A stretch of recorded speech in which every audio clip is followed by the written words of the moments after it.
Problem: water leak. The only tool you will need is a pliers. The first thing to check is all of your fittings and connections for any dripping water, beginning with your garbage disposal fittings.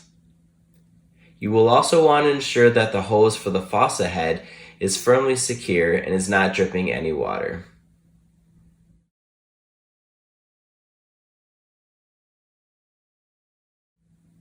Finally, you'll want to check your hot and cold water switches, as well as the water line to the dishwasher.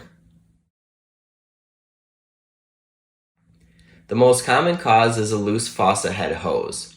First, tighten it as much as you can with your hand. You will then want to use the pliers to tighten it the rest of the way.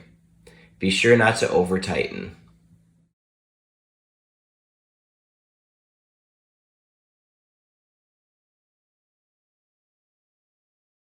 Now, turn on the water and check for any leaks. If not, problem solved. If you still have a leak, you can also check out my other video shown on the screen now.